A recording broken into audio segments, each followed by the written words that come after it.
I thought this would be fun for everyone to have a conversation with these brilliant people to my right.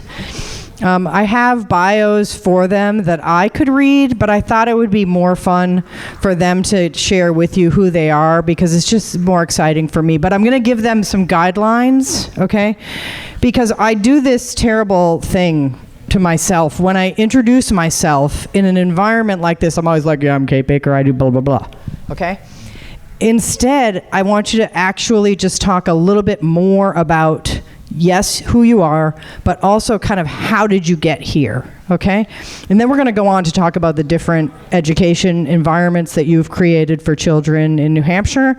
But just, like, for example, if you have a master's degree in education, you should say you have a master's degree in education. Okay, you know what I mean? You see what I mean? Because, we tend to downplay ourselves, but I want them to actually kind of get to know you, because since we have this robust environment of education freedom beginning in New Hampshire, there's like tons of moving and shaking, and there's probably been almost 50 to 100 new education options that have started since the Education Freedom Account came into being. And so that whole thing where people talk about, like, oh, well, if you actually give families power, like, will things happen? The answer is yes, it does. And it's like astonishing the speed at which people create innovative options for kids. And so I'm going to just start down at the end with you, Nate. And I will say that when I re-met Nate upon his adventure into this space, I knew him because my kids had him as a teacher, and he was one of the most renowned teachers at this public school one of my children went to. And so can you just tell us who you are and a little bit about your background? How did you get here? Sure. And you got to lean right into this bad boy. Right. Okay, thanks. I don't know if I'm on. Am I on? There's a switch. Look toward you. Okay. There we go. We're good? Are they all on? Can you do a check? Check. Check on that one. I got it. I'm good. Check. Check. Okay, great. All right. So I'm Nate Fellman. Thanks, Kate, for inviting me. I'm the head of school at the Harkness House, which is a middle school built around small class sizes and collaborative discussion, which is right across Amherst Street from here, actually. So come by and check us out. But before that, how I got here was through 20 years in the public school system here in New Hampshire. So after college, I was like, oh, what am I going to do with my life? I have an English literature degree. Who let me do that? So teaching was appealing to me. And so my wife's from New Hampshire, so we moved up here to be close to her family. And I got a job in the local public school as a paraprofessional, worked my way up to become a classroom teacher in English class in 8th grade, which is how I know Kate as a parent. And then eventually, totally sold my soul and became an assistant principal in that middle school. And then the pandemic hit. And things that always kind of didn't sit right with me about what I'll call the big system, which includes public schools and any school that models itself after the way big public schools do. The big system, things that had bothered me about it just became unavoidable in the pandemic. So me and two colleagues from a school that I'd worked in, Stacy Baker and Jean Demers, decided to open up the Harkness House and throw everything out. We'd all been lifelong middle school educators, and throw everything out and just start with what we knew would work for kids. And that was small classes. That was what we found during the pandemic, is when it was on that hybrid schedule, which was terrible, by the way, but what was great was the small class sizes. And usually our adolescent learners don't get that. I think there's a lot wrong with the big system of education. It's acutely wrong at the middle level, in my view, which is why we focus on that. So that's me. I do have a master's degree, and I'm. Thank you for yeah. An ed specialist degree and all but dissertation on a PhD in education leadership and policy studies, which I may never finish at this point because I got everything I need out of it. But yeah, so I'm myself a lifelong learner. I love learning, and I recognize that it's done in a lot of different environments. I myself do it in a lot of different environments. Thank you so much. I'm going to have you push that mic over to Stacy right next to you. So, Stacy, tell us, how did you end up here? Who are you? How did you end up here? I'm Stacy. I live in Newport. I only made it 7 years in the big system, and that was enough. It was soul-crushing, more soul-crushing every year. Saw what it did to me. Lean right into that mic, because I can hear the people, noise in the hall, and so I bet the people in the back are having trouble hearing you. So I spent 7 years in the public school system, and it crushed my soul, and I saw it crushing the kids' soul. And then when we found out about EFA funds, my friend, who'd also been in there 7 years, was like, we need to do something different. So we opened up a learning center in September, and all our learners are completely funded by EFAs. And these are the kids, I was almost crying earlier, these are the kids you're talking about, the free and reduced lunch kids who don't have a homeschooling option because their parents work 1, 2, 3 jobs, or their parents maybe graduated high school and they want the best for their kids, but homeschooling is not an option. Private school is not an option because transportation might not happen. Work shifts are weird. So EFAs gave these kids this new lease on life and this new way to learn. And I do have a master's in education. Thank you. Thank you. And Ryan, who are you and how did you get here? Yeah, my name's Ryan. I actually don't have a master's degree in education, so, but I have sold my soul and I have been a principal before. I started teaching in the Boston charter schools, and like I said, sort of worked my way up into the administration roles, and I think I was just interested in alternative ways of doing things and opening up a space for kids who, needed different things and wanted different options and opportunities. Yeah. I apologize. Is this better? Yeah, look at it like this. See that? All right, Okay. I'll keep going. And I actually, thank you. I had neighbors who were homeschooling their kids, and I started tutoring one of them, and eventually started tutoring more of their kids, and I loved it. And this was actually pre-pandemic, and I thought what they were doing was amazing. I thought their kids had a thirst for knowledge, and were just really excited to learn. And so that sort of opened my eyes up to what else was out there. And then fast forward a little bit, I met Amar Kumar, who founded KaiPod in 2021, and he told me what he was planning to do, and I'm happy to talk a little bit more about that later in the panel, but I was so excited by it, and he was looking for someone to lead up his programming, and so I joined on with him and have been loving it ever since.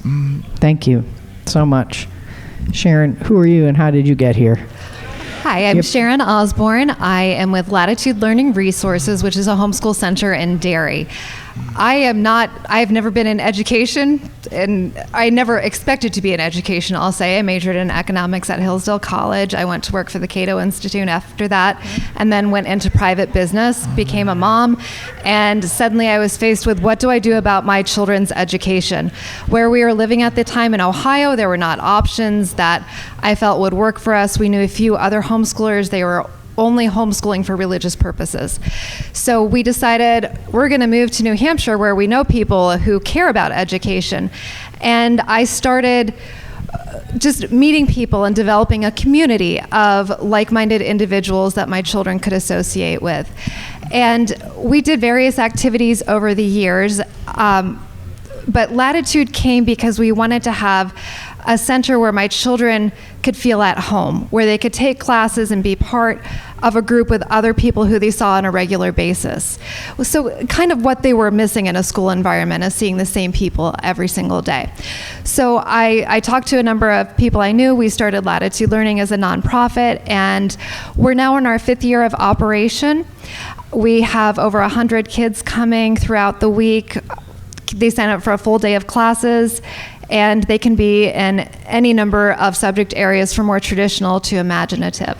So it's been a great journey, and the kids at our center just love being there. They don't want to leave at the end of the day, and they get upset when we have snow days. So that tells you something. So I just want to take 1 second myself and can we just give it a round of applause, these amazing, gutsy, educators? I mean, seriously? So I'm going to go back to you, Nate, okay? Because I want you to explain what pedagogy is. And then could you please explain, after you've explained what pedagogy is, can you explain the education pedagogy of your education alternative? Thank you. Sure. That's a big word. So really, it's just an understanding of how... Get close. Thanks. Just an understanding of how students learn. So you can develop pedagogy by reading books. I've read a lot of books. Or you could develop pedagogy by being a parent. I've been a parent. Or you can develop pedagogy by being a teacher, and I've been a teacher in all of those realms. But it's just an understanding of how students learn. And an understanding that I have very deeply, and that is that our school is founded on, is that students learn better in a collaborative environment when they're having discussions with each other and the teacher, and that requires small classes. You can't do that with a room like this. And my first classroom was not unlike a room like this. I had 30 students in an 8th grade language arts classroom. That's about 20 students too many in that classroom for it to be effective. So we've capped our classes at 12. That's what we're built on. And we meet around a conference table and solve problems like adults rather than lecturing at students. And we focus more on what they want to learn and less on what we think they should know. And so the analogy I use is in the big system, it's almost 100% top down. This is what we think you should know. And so I'm going to tell you what books to read. I'm going to tell you how to learn the math. I'm going to tell you what to be interested in. And that's almost 100%, certainly K through 10th grade, it's 100%. And then you start to get into electives in high school, and you get to do a couple of things you might be interested in. And our philosophy is very different, that instead of that 100% top down or 80-20 once you get to the high school level, it really should be 80-20 the other way. I mean, certainly you need to be able to do basic math, and you should have competent readers and writers. So there's a base, like even if you're not interested in math, I'm going to make you learn some. There's some of that, but there's also a way to teach the math based on what the kids are interested in, rather than out of a textbook with things that they're not engaged in. So we can teach that 20% through the 80% that they're interested and engaged in. And so that's kind of how we're built. We're built in small classes and listening to students and what they're interested in. And so that's our teaching philosophy. Thank you. So I'm just going to keep going because, Stacy, I want you to explain your school model. And pepper in a little bit of demographic information too about the families that you're serving. So just if you could tell us how it works at your school.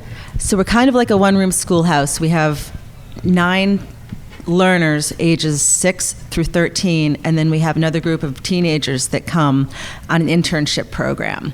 If we had more space, we would have a separate school for the old kids, but the old kids aren't buying it, so they have internships, and they're actually getting paid through a Department of Education program as legit interns learning skills. And it's very self-directed. Like these were the kids who really struggled in public school. Like they were bullied, they were shy, they had anxiety. Some of them were too smart and were just bored out of their minds all day. Some of them were really far behind, and forgive me for people who've heard this story before, but one of the girls who came to us at the beginning of the year, she was supposed to be going into 3rd grade. We're like, okay, we know she's a little bit behind. This girl did not know her shapes. She did not know the alphabet. She did not know what sound letters made. We were like in tears at the end of the first week. We were like, oh my God, what are we going to do? We're going to not be able to do right by this kid.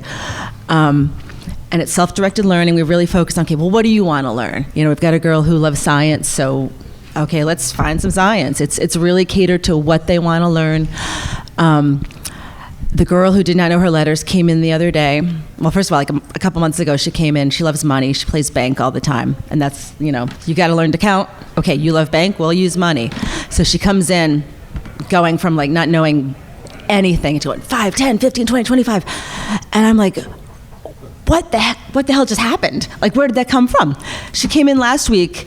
We had somebody come in for another program, and they were having her fill out questionnaires, and I'm all set to help with her. And then she starts writing the words, like her kindergarten words. She wrote like mom, no, yes, love. But she did it all by herself. Somehow she taught herself on her own time, because she's like, every time we tried to teach her, she's like, get away from me, I don't know.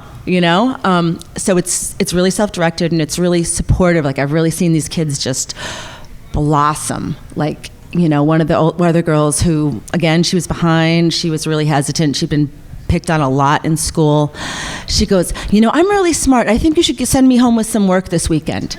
So kind of like you're saying, they don't want to go home with our February vacation. Like, oh no, we don't need a vacation. They show up all the time. These were kids who had terrible attendance, never came to school. Truancy offers involved, like just parents being harassed all the time because they had to go to work and their kids couldn't get to school on time. They're there at 7:30 in the morning. We don't really start till 9. They're there at 7:30 in the morning, and they all beg to be the last one to be picked up. So it's just to see these kids excited is so incredible. And then somebody had asked about the parent involvement.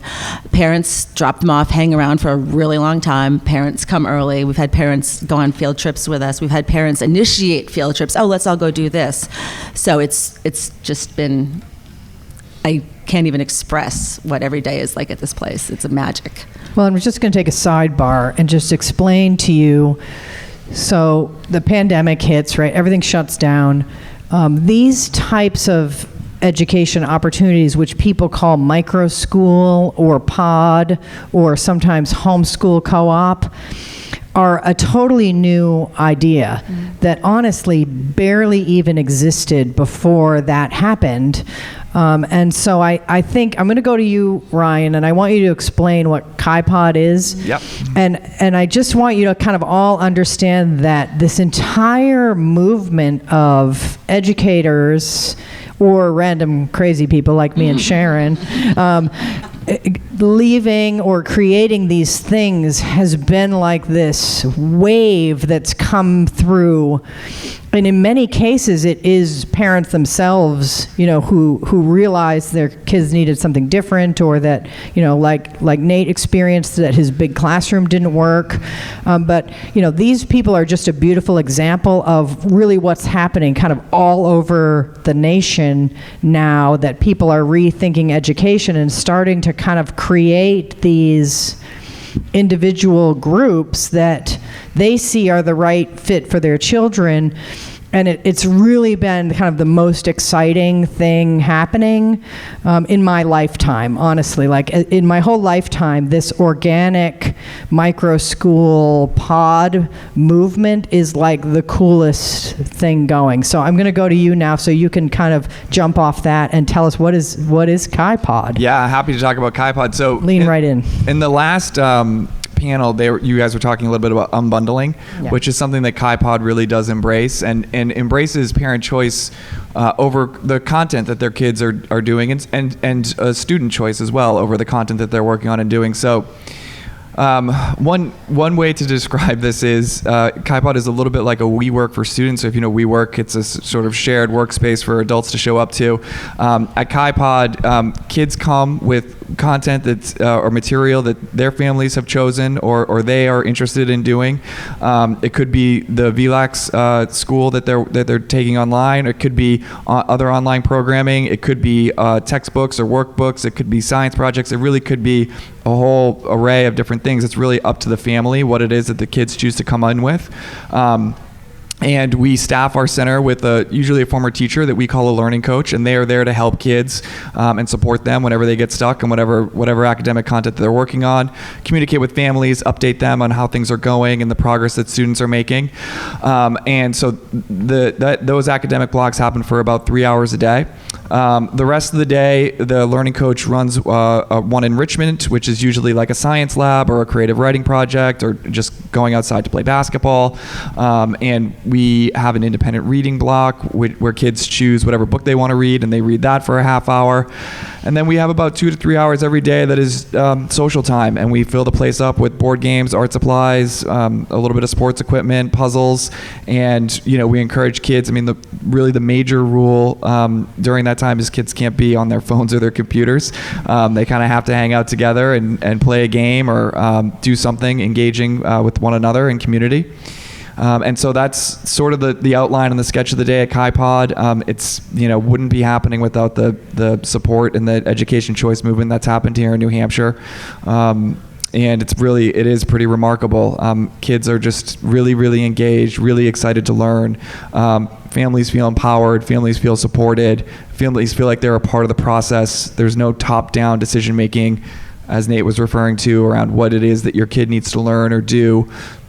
We certainly do support and encourage essential math, reading, writing skills, but every kid is at a different spot with those things, and not every fifth grader is should be taking the same math classes or working on the same math content, and so we really try to meet kids and families where they are, and we've had a lot of success. So as we've kind of gone this way, it's like gets more parent power as you go from left to right here. So student power, student power, student parent power, and then we're going to go all the way to Sharon, all the way on the right, which is totally, parent. I mean, the most parent power that exists kind of on this thing. So Sharon, explain how your center works and what people are doing there, what kind of classes and courses and... Absolutely. So in New Hampshire, for homeschoolers, parents are 100% in charge of the education of their kids. So if they choose to outsource all of their math classes to Khan Academy or anything online, they can do that. Or they can sit at the kitchen table and teach their kids math. So what Latitude is just part of the homeschool curriculum for families. So what we do every year is we survey both the parents and the kids to find out, hey, what are you guys interested in learning? And we get some really crazy ideas, and that's how we come up with classes. So right now we have, for instance, lock picking. And we have, I'm serious, we do. The kids are phenomenal at it. We have 3D printing. We have various art classes. We have American history classes, Spanish, sewing, quilting. It just goes on and on and on. We have about 80 classes during the week. So just tons of offerings. So the parents and the kids together choose the classes that the kids sign up for, and then in the beginning of the semester, kids are allowed to move around a little bit to find out what truly works for them, because a parent might say, Spanish is really useful and you should know it, and the kid tries it out and decides, no, 3D printing is more useful for me, so they'll switch out. So parents often come to us with class ideas, kids come to us with class ideas, and we also get community members coming to us. So some of our most beloved teachers have full-time jobs they do elsewhere, and then they come to Latitude because they want to share their knowledge and their skill set with our kids. So it's kind of a mishmash of what we do, but kids get choice, parents get choice, and it somehow just magically works. I'm wondering if I could just stay with you for a minute, Sharon, and you can give me an example. Like, just please, I love the children, okay? I mean, that's why I'm here. I can't help myself. Can you just tell me the story of a child for whom your center changed the trajectory of their life? Yes, absolutely. It's hard to pick just one kid, though. And my son is laughing at me right now. Okay. So I will say we've had a number of students come to us who in the schools have been given every kind of label imaginable. They're not working hard enough. They have to go into special classrooms because of disabilities or whatever. So I'm thinking of one child in particular who came to us having a terrible experience in public school, basically where he was abused by teachers. And he came to us, and it took him some time to get used to the freedom that we have.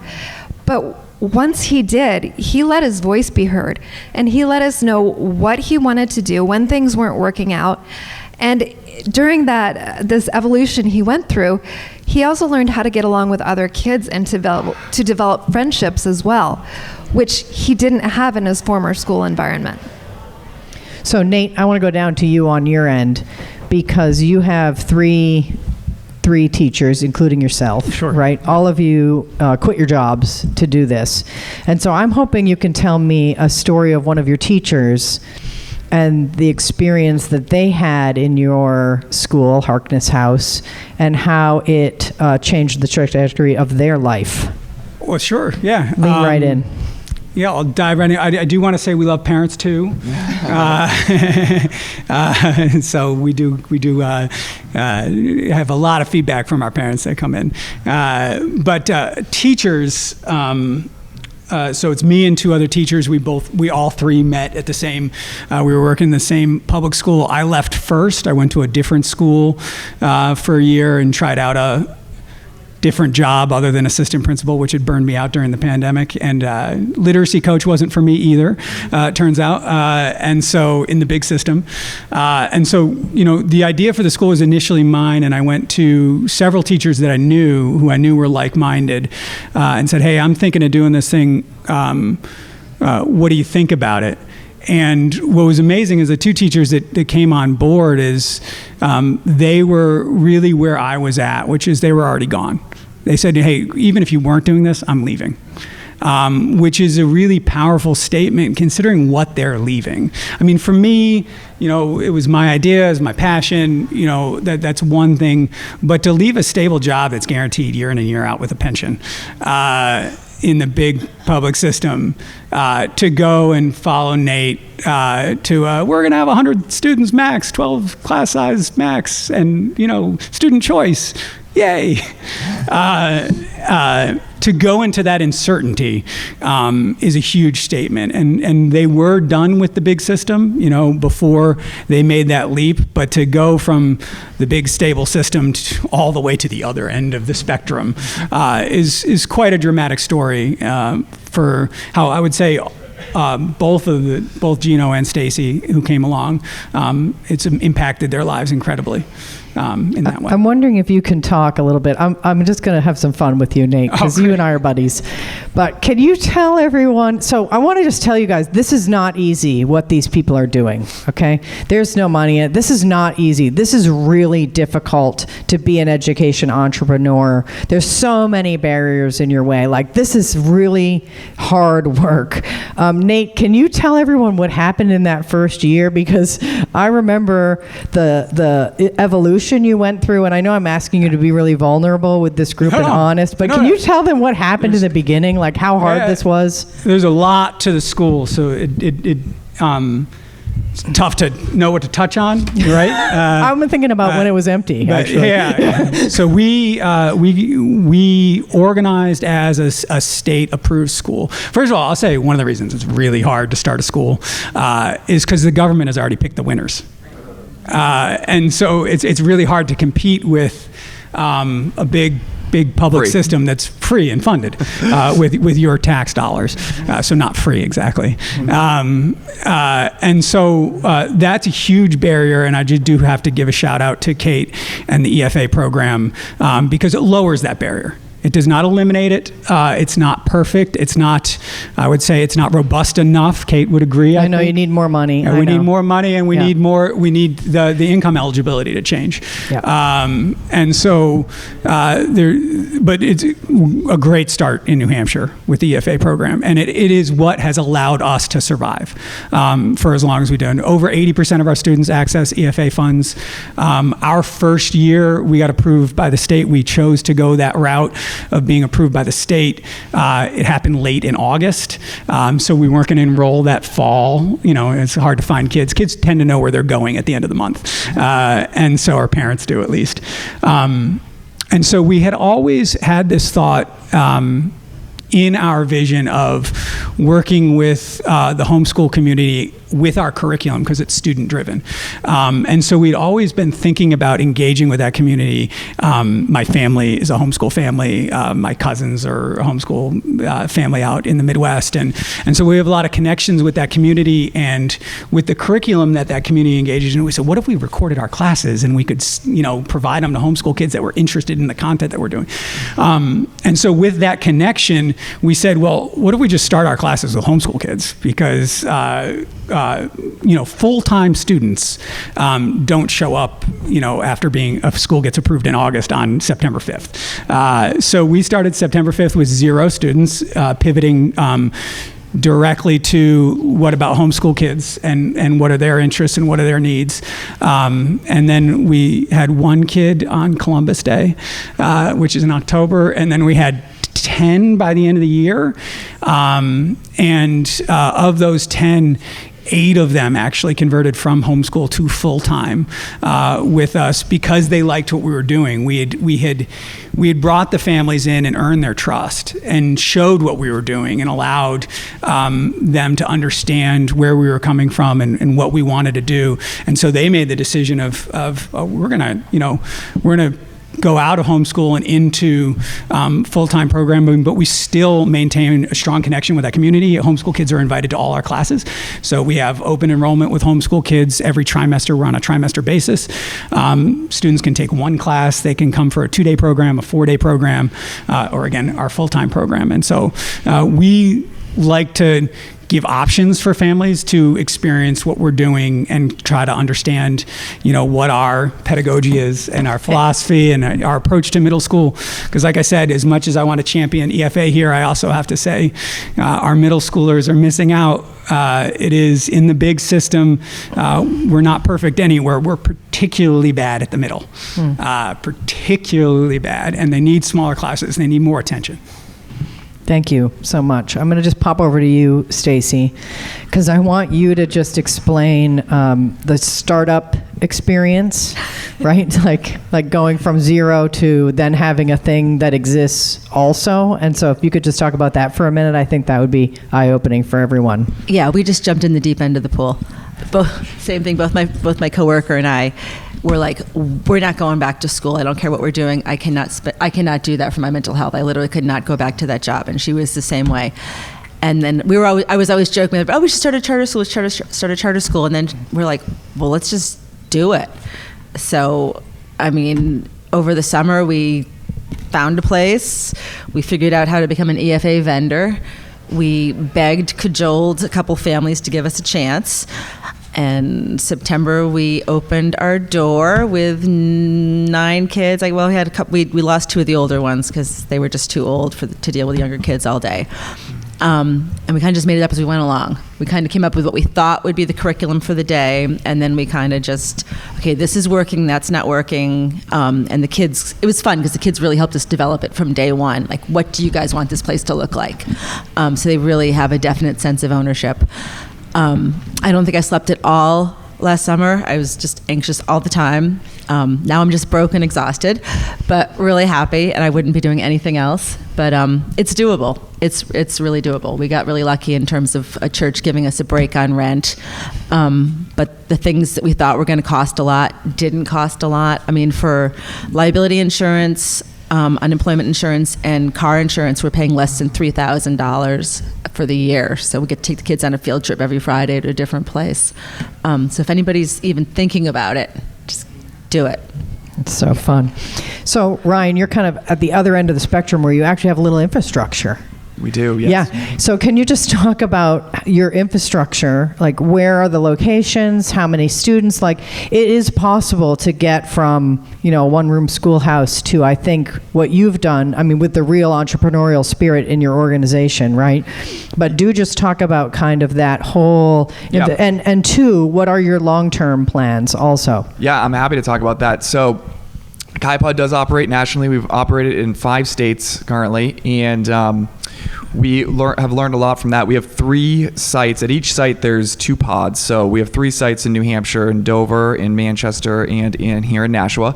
And so definitely one of our more we serve a lot of kids in New Hampshire. I think Arizona, we might serve a few more, but Arizona and New Hampshire are 2 primary states, I would say, at this point. And we love our model. We love setting up shop and doing the things you need to do in order to put a micro school in place.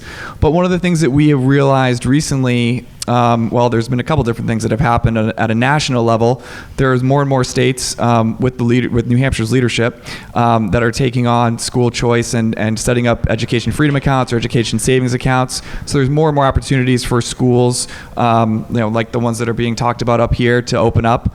And we wanted to we wanted to really embrace a diversity of programming, and with the scale of our organization, we weren't going to be able to open up schools that were for kids who wanted to be outside all day, or schools who, where there were kids who wanted to play basketball and wanted to spend 2 hours a day playing basketball and, spend the rest of their time doing academics or training or whatever. And so we've launched this program called Chi Pod Catalyst, where anyone who wants to open a micro school at a national level can apply and spend some time, usually there's a planning year that goes ahead of it, so that we're not in the position of being in August and trying to recruit kids. But they can come, and we try to give them our Catalyst Fellows everything that we know, and everything that every possible way that we can support them in enacting their vision and opening up their own programming. It's completely decentralized. It's completely autonomous. They can make decisions however they see fit. They can operate with whatever vision they see fit. But if they want help in thinking about their program, or if they want help in thinking about how to market and enroll students, if they want help in thinking about, how to logistically manage a school, we are here for them, and we give them everything that we know and that we have, and resources, documents, connecting them with, lawyers, or, helping them set up a website, all of those things. And we have 90 folks who are in that program currently. A few of them opened this past fall. More of them are opening in September. We do have at least one New Hampshire resident who's in the program currently.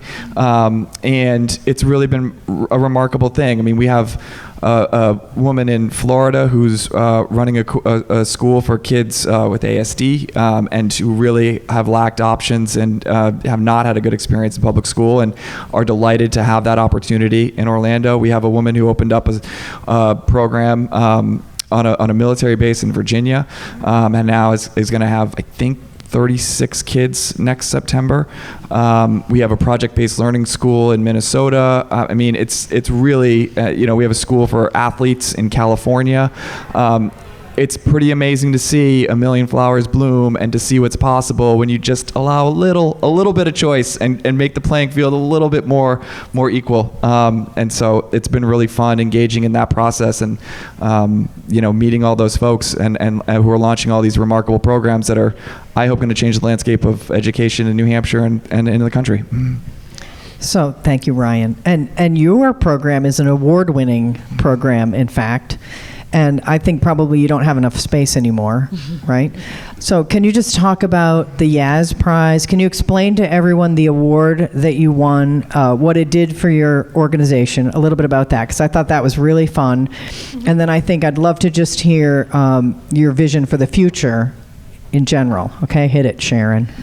I feel like I should have Kitty up here, who is the one who Where's really, Kitty? There's Kitty right there. Yeah. She's my partner in crime here. So we did win a $100,000 grant in the fall of 2022, and it was, Kitty will know the language better than I. It is Sustainable, transformational,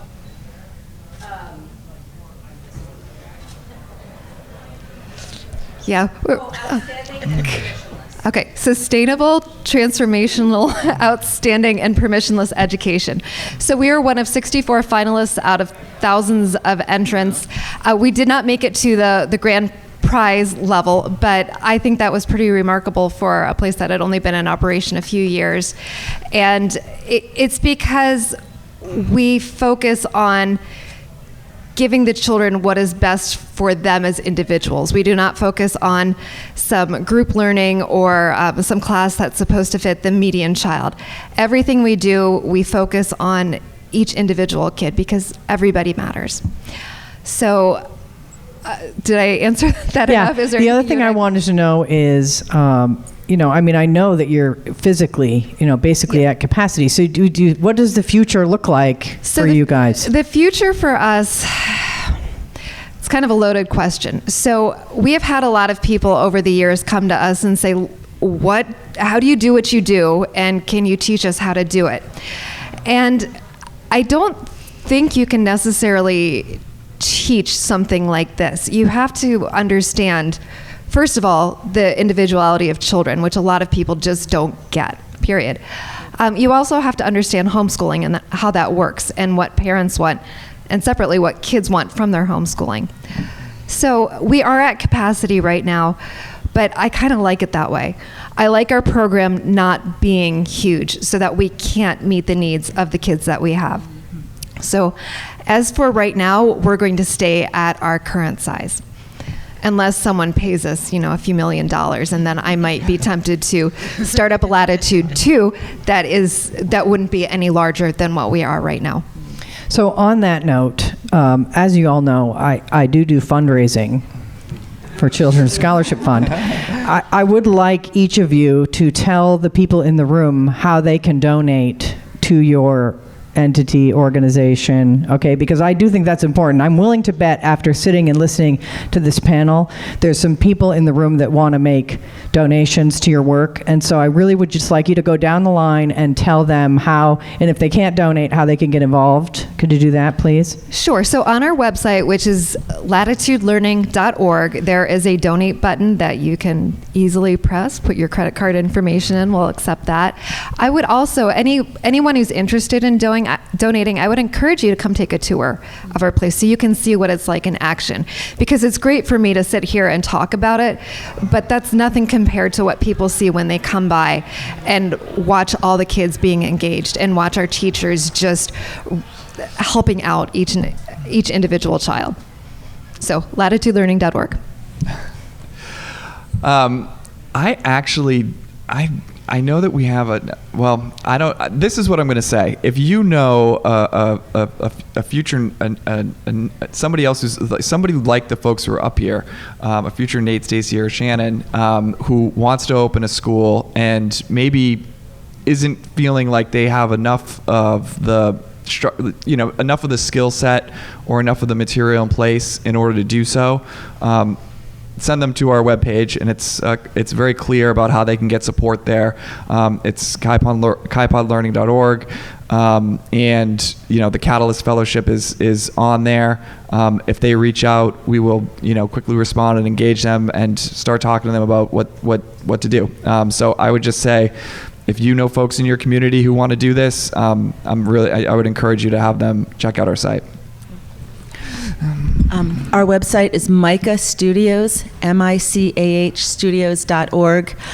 You can reach us through email on there. The phone number's on there. If anybody has any questions afterwards, find me in the hall, ask me any questions. And we love visitors. We love to show off what we're doing. Kids love to talk to other adults. And we're always looking for instructors. If somebody has a passion, wants to do a one-time class or a two-time class or a four-time class, we're only in Newport. You'd have to go on my website, and it's stacy@micahstudios.org. But maybe I'll have a donate button by the end of the day. I don't have one right now. So our donate button is on our website as well. I'm going to echo what I think all of us have been saying. So you can go to www.theharknesshouse.org and you can donate up in the right. So if you have a bag of cash, I'm in the parking lot afterwards. I'll just throw it in my truck. That's fine too. I take checks, anything you want. But I would like also just to extend an invitation for you guys to come out to the school. We're right across Amherst Street from here. Check out what we're doing sometime, and also spread the word, not only about EFA, but about school choice in New Hampshire, about options that families and students have. Tell your friends, particularly your friends with adolescent learners that need something other than the big system, and spread the word, because I don't think any of us think that we have the right answer for all students.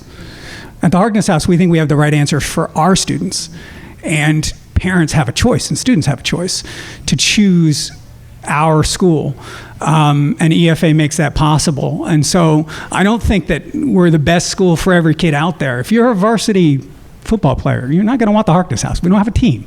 And so I don't think that we're the best for every kid, but for the kids that we have and for the parents that choose us, I think that we are the best option, and we just got to make that more accessible to more families. So certainly we would love your donations, but also spread the word. Thank you. Thank you so much. I'm wondering, do we have time to take questions from the audience? I think we can probably do a couple. How am I doing? We got time? What do we have, 10 minutes or so? Yeah, a couple of minutes. Yeah. Okay, just stand up. Just make sure it's a question and not I love you guys in this room, but make sure it's a question and not a statement, or I'll take the microphone away. All right. number of people here in state reps. I understand the EFA programs, things that could be improved there. That's being worked on. My question is, are there other government laws and regulations that are making what you're doing more difficult?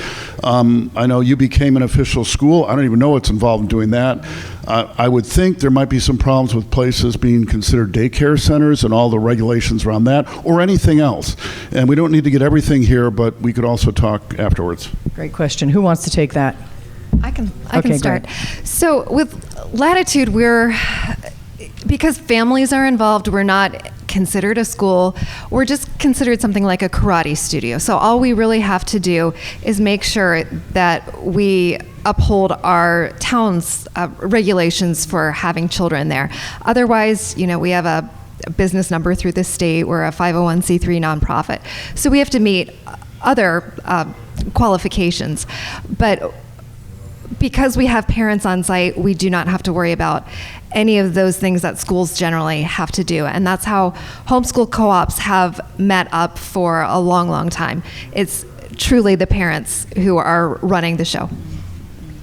Anyone else want to add some stuff? I'll say that we started at 6 because my understanding that if we took 5-year-olds, that we were in danger of being perceived as a preschool. So we started taking kids at 6 years old.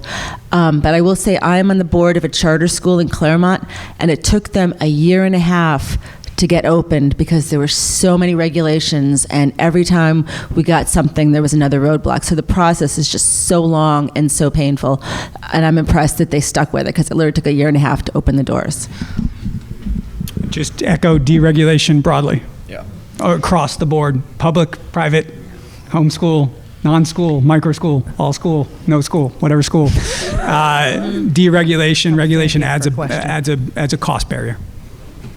Anyone else? Especially when it comes to space, I would say. I mean, finding a spot is one of the larger expenses you have to take on. And if you only have a few kids that are signed up for the next year, it's a really big risk that you need to take in order to sign a lease. And so, making spaces that are affordable and within reason in terms of safety, I think would be a thing that I would look at and consider.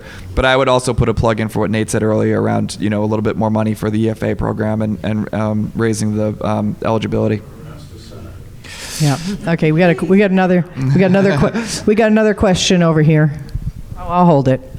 I know how to handle a microphone. Like, what if I move, Kate? They want. See, that just doesn't work. All right. I want to. So a couple of things. Sharon, it was awesome that you know how to use a microphone. The other people who've been in schools, you're like, I'm not sure about you guys. That was meant to be funny, Ryan. Sorry. I laughed. Did you not see me laugh? So the energy you guys bring here is awesome. I love seeing these alternative schools, these micro schools open up. I'm like, can everybody hear me? Yeah. All right. So I have a dream, and that is to approach really the conservative and libertarian parents who have kids in the public schools and don't think they have options to get them out. So I need help to do this, right? And so one is, how do we reach them? That's not what I'm asking you, but if you have, come talk to me after. But part of it is, to get them out immediately, is to open up micro schools, right? Charters obviously take long, that's a good long-term plan, but micro schools are. And I do want your help for that, right? I find 5 families in a rural town, up near me. I live in Croydon. How do we do that? We're not in Nashua. We don't have 1 million kids here, or not 1 million, obviously. But I don't know, something to address that. How do we quickly open up micro schools up there that doesn't cost a fortune, right? If you build it, they will come. Actually, it is more that than anything else. So with Latitude, we started it with just a few people talking, and it was word of mouth that really got us out there. And what really helps too is to have the government mess with schools, like masking all the kids. So I'm not recommending that. I don't want more government regulation. But there's a point in that you have to show parents what's going wrong in the public schools. Everyone says, oh, my school's fine. My kid is doing fine. They have friends, whatever. But the parents aren't in the classrooms. Tell the parents, go visit a classroom. Hear what your children are hearing every single day. And Ryan, can you take that question too? Because I think you could just talk a little bit more about if someone came to you from a rural area, what would that look like? Yeah, I mean, I think the population and density is a major factor, and I mean, we would love to operate. I would actually love to talk to you. I mean, I think we'd be interested in operating in northern New Hampshire somewhere. You know. Not that far north. Okay, sorry. No, but I think, yeah, I mean, I think that if you have a group of committed families who are kind of like, we are really looking for something different, and they can reach out to just somebody up here on the stage, you know, it's makes it easier when there's, you know, a half dozen people who are like, I will sign my kid up. Like, I promise you, I'll give you $100 deposit. I'll sign the thing. Just if you open, I'll be there for you. That's a really big deal. So I would say try to find little constituencies like that where they're eagerly want to see it happen, and then reach out, I think. I'll answer real quick. You can help me write a document, Jody. You can help me write a little how-to document, because I've been thinking lately in terms of the stuff that we didn't know. Like, I didn't know about taxes. I didn't know about all sorts of things that are basically pretty simple. If somebody had told me like 2 months ago, oh, you need to do this. So I keep writing this document in my head. You know, get your EIA, whatever it is. Get your EIA. Here's how you get a 504. Here's how you open a bank account. Here's how you do your board. Like, just like 1, 2, 3, 4, 5, 6. Because that's really all it is. But I kind of didn't know 4, 5, 6. But they were really simple. And if somebody had done this, somebody had been in my place a year ago, they could have told me 4, 5, and 6. So you and I can write up a document, and we'll just pass it out to everybody, and they'll start their own micro scroll. So we got one more question here. And unfortunately, it's probably not a short answer, but it costs $22,000 for a public school to educate a kid. And you guys aren't spending anywhere near that. Well, you're right. They don't, to not educate kids. How are you guys doing it? How are you finding teachers? How are you doing it on the small amount of money that you get when they can't do it on the large amount? I got an idea to make this a short answer. Just tell me what your per pupil cost is. Like, what does it cost you to operate? If you were able to charge, I mean, you may or may not be making money, but you could just share your tuition, if you know your tuition, and your cost. Go. Okay, tuition for Latitude Learning, it's per day per semester, and it's about $700 per day per semester, which comes out to about $50 per day of attendance that kids are there. And we're able to do it because we're not a bloated bureaucracy, and every single cent that we spend, we are conscious about where that cent is going. Thanks. Ryan, cost? Yeah, I tuition? mean, it's a definite factor. I would say, and I agree, if you get down to a small scale, it's amazing how far a dollar can go. I mean, I think that's one of the things that I have learned is like, wow, like you really can, I think, again, there's a need for more funding, but if you are operating at a small scale with 10 to 20 kids, your dollars go a lot further than if you're operating in a larger school with, hundreds of kids. And just a lot gets lost in centralized planning.